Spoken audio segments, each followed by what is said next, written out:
Ya sinibingelele ku Nevertheless podcast. Namhlanje sibuka indaba yomdlalo weSundowns nePyramids okuyilokhujana second leg yeCAF Champions League. So kwi-first leg Sundowns yayidonsa yona ngomchilo uyazikhuleka ukuthi concede ilokhujana igoli ngomzuzu wokugcina kwi-injury time, which then gives ilokhujana iPyramids i-advantage going to the second leg. iPyramid idlalela ekhaya inegoli ekhambeni, sinisazi ukuthi indaba yeCAF Champions League isebenza nge-away goal rule, which means uma namhlanje Sundowns ifike lapha e-Egypt idlala i-draw ka-not, they will crown i-Pyramids as ama-champions e-CAF Champions League. So mina njengomthandi webhola eSouth Africa akuyona into engiyithandayo leyo nengiyikhulekelayo nengiyifisayo, kodwa ngifisa ukuthi noma iSundowns yazilitha yona down, kodwa ithi uma befika lapha e-Egypt ifike ibe yiSundowns lesiyaziyo edominant zazophasha kwezana zami, edominant kwi-Betway Premiership. But singawabuka ngama-factors angenza ukuthi iSundowns ibe dominant nangenza futhi iSundowns ingabi dominant, depending ukuthi ucoach ufuna ukudlala yiphi inhlobo yomdlalo uma ngabe efika lapha e-Egypt. Number 1, uma ucoach efuna ukucontain ilokhunjana iPyramids eqede ibamba i-ball position, kuba ukuthi uyena initiate play kulo mdlalo wanamhlanje, edictate i-tempo ye-game. Angakwenza lokho because unaso isquad sokwenza lokho. So uma unomuntu onjenganoronza lapha epalini, umuntu technically good nasey'nyaweni, uyakunikeza leyo element ukuthi i-grounding vele sekunabadlali abawu-11 with uRonwen as i-goalkeeper sweeper. But enye element mhlambe uMarcelo angayenza lapha contain ilokhona iPyramids noma idlalela ekhaya ebese igoqela khona lapha e-Egypt, ukuthi athathe uLebusa amhlalise ebhenchini, athathe nalomfana waseBrazil amhlalise ebhenchini, lo mude lodlala lapha emuva, bobabili abahlalise ebhenchini, abuyise uMthobimvala ku-center back, amuyise noGrant Kekana. Now ilokhunjana i-understanding between these three players, uKekana, uMthobimvala noRonza, is unmatched. Thina siyazi kwi-level ye-Betway Premiership, siphinde siyazi kwi-level ye-Bafana kwi-AFCON nakuyona i-CAF Champions League. Abantu abake bayibuka iSundowns bayazi ukuthi mabe khona uRonza, kukhona uKekana, kukhona uMthobimvala, bazokwazi ukumaintain i-shape, baphinde balidlala ibhola, ba-initiate play from emuva, okuzobanikeza ilokhunjana ukwazi ukurelease ama-full backs wabo, oku-either ngapha kwa-right uMtawu, what a player uMtawu, noma ingapha kwa-left uma ukuthi bazoqala ngolomfowethu lo, balomfowethu weSundowns lo dlala la ka-left back umnyama umfishane, uModiba. So if benalawo malokhunjana nalawo ma-full backs ebasibaba nalama-center back ayi-2 noRonza, then leyo nto-ke uTebza uyaziyo ukuthi udume ngani. Lapha ku-number 6 uTebza has been dominant e-Africa nje yonke generally.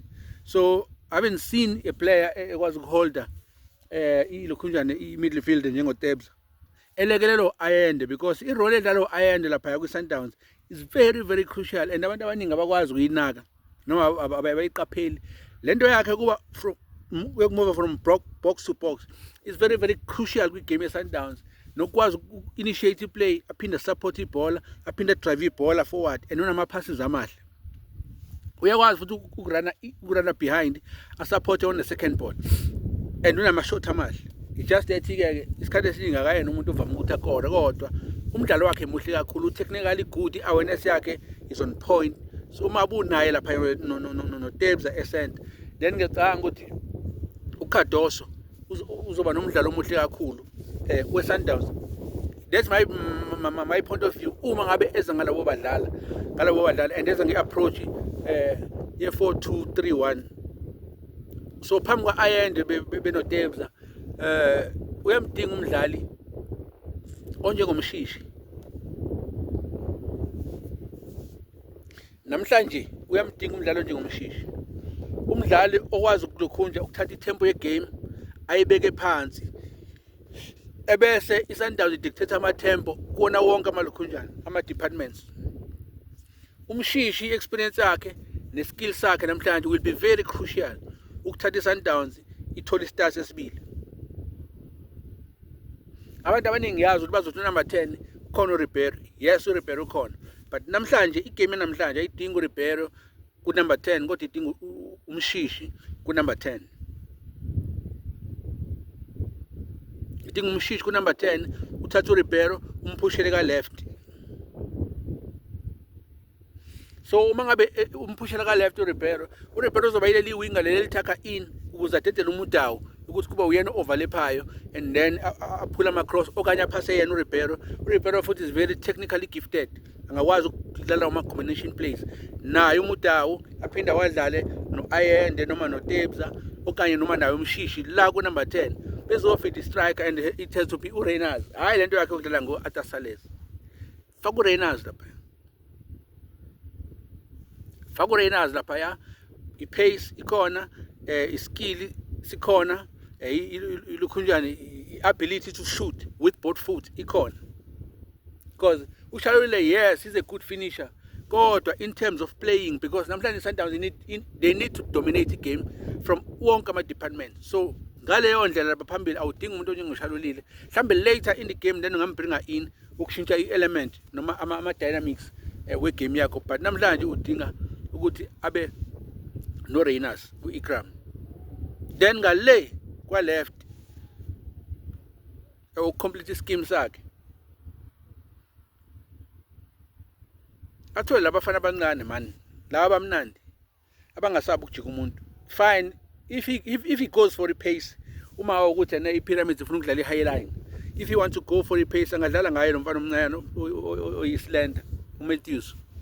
Uma ukuthi ufuna uku-attacka ngepace noma uma be efuna ukurelease, uma befuna ukudraw in iPyramids then release lokho njani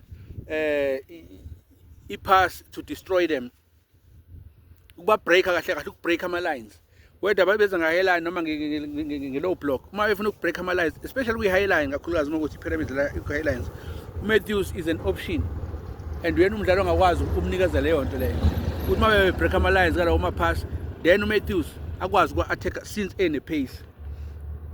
So ngiyacanga ukuthi Sundowns masi approach kanjalo igame then ingakwazi ukuyiwina, then lapha ku-number 9 mhlawumbe ngacutha ngayo uShalulile in case igame iba ku-stalemate and they want a sniper, a finisher, someone who can sneak in and just pounce, bahamba celebrate ekhoneni. But to maintain whatever is scoring igoli abazolithola, how many goals bazowathola, to maintain that i-structure sabo qala lapha emuva si very very crucial.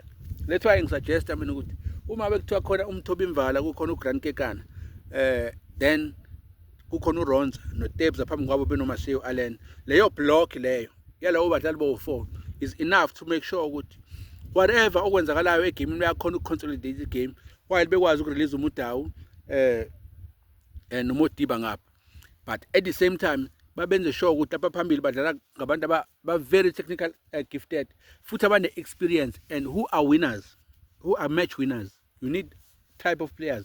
Finally Sundowns has a big pool of players, so and most of them are very very good players and are experienced players.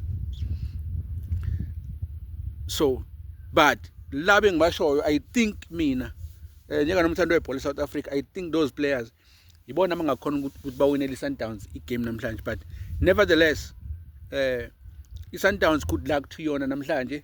Siyafisa eSouth Africans abathandi bebhola eSouth Africa ukuthi iSundowns ifike ibuye ne-victory lapha e-Egypt. What an event would it be uma ngabe iSundowns ihambile yafika thola i-victory e-Egypt and celebrate e-Egypt and iphakamise khona e-Egypt as crowned CAF Champions League that they deserve, because Sundowns have been consistent over the years with CAF Champions League, so they deserve ukuthi bathole isitars esibili. We are hoping ukuthi the next season since so attack ngamateam amane kuyiyona Sundowns kuyiPirates which are very very doing good nabo ngokwabo, bese kuba iStellenbosch which is very very doing good also since they were number 3 ku-Premiership, nabanye ke futhi kuyiKaizer Chiefs which is one of the biggest team, and nabanye bayirigard iKaizer Chiefs as the biggest team in South Africa. So it will be very very pleasant ukubona iKaizer Chiefs ebalazweni lase-Africa yokucompete khona, and I'm hoping ukuthi next season nabo bazofika bacompete to show ukuthi isitandard sebhola eSouth Africa sikhulile and sikwenye level. iSouth Africa needs to be feared uma ngabe ubuka istandard se-football South Africa indlela esikhule ngakhona. Nevertheless,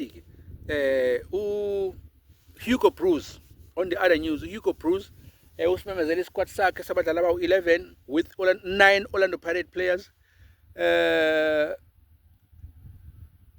but he didn't call not even a single player from Kaizer Chiefs, which offended so many football lovers, especially Kaizer Chiefs fans.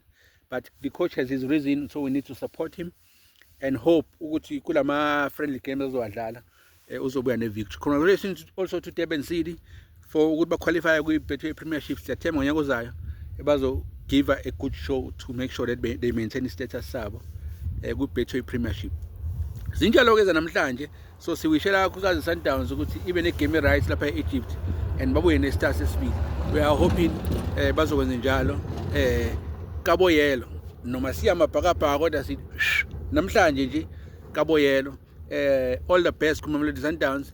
We wish you guys come back with a victory into stars esibili as being a newly crowned Champions League champions. Yeah, my name is Sipho Ndlovu. This is Nevertheless podcast. I will see you on the next one. Nevertheless, I'm out.